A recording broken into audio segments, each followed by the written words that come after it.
Welcome to First Issues. Kids these days are no longer playing outside and getting themselves dirty. Their focus is on that television screens, their laptops, their tablets, and some are actually learning coding languages from a very young age. Their interests have evolved to being curious about how things work, which speaks to STEM, programs around science, technology, and maths. These experiences are only dominant and commonplace in urbanized areas and the peripheries, where kids have access to these programs through schools or their parents' financial resources. Without a doubt, this will, at bare minimum, ensure that these kids carry their curiosity well into adulthood, enough to have skills that will help propel the world's digital evolution to greater heights.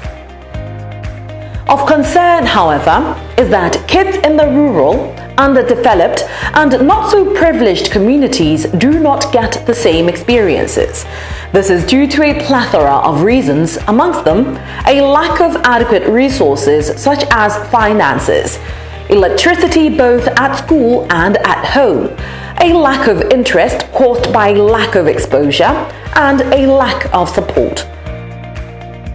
Needless to say, this can lead to an unbalanced outcome in human capital in future, where one group is highly skilled and qualified for future job prospects which may require a certain skill subset, while another group has no basic knowledge of these skills or even the experience. How then do we fix this for better outcomes? Educator in STEM Mohit Lohani helps us have an in-depth conversation on the matter. Hey, thank you so much for coming on First Issues and affording us your time. Today we're talking about bridging the STEM gap between the underprivileged, underserved, underdeveloped communities and the developed, obviously, communities within which we live.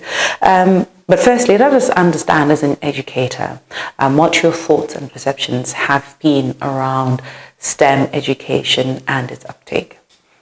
It's been about 7 years now that I've been into the field of STEM education.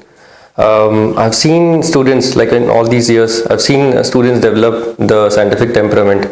Now they are able to, like when they are doing those activities in STEM, they are able to ask questions. Okay, they are becoming more curious. STEM also helps in bridging the gap between the gender gap which is there. Yeah. So it definitely helps a lot. And the World Economic Forum had also published 21st century skills many years ago, saying that okay, these are the skills needed for the workforce. Otherwise, those people will not be, or those students will never be able to flourish in the market. Because the way we have seen the advancements in every field, we have to be preparing our children. So yes, STEM is the way to generate that curiosity, to generate that problem solving skills in our children.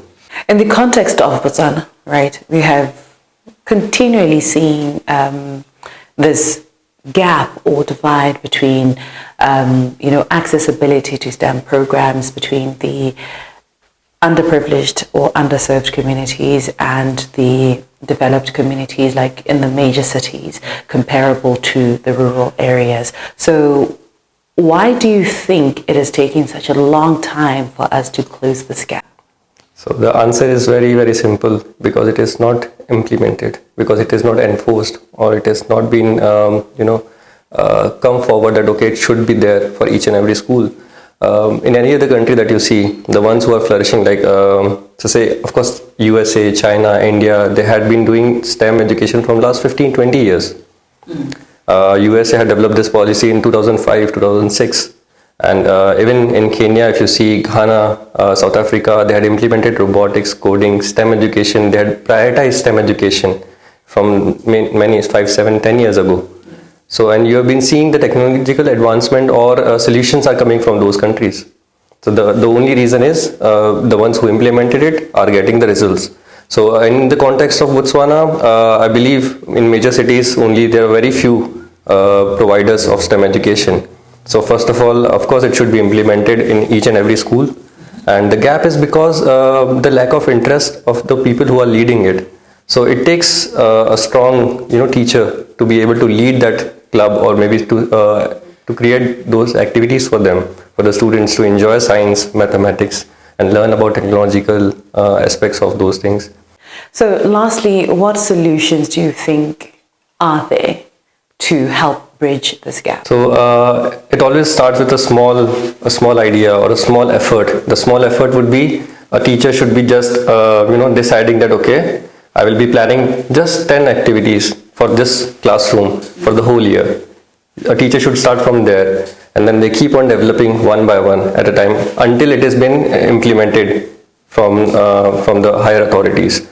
It is also an issue of policy making because other countries have made these reforms and they have focused primarily on STEM education and robotics and coding. So this has to be implemented, otherwise our children are going to be lagging behind.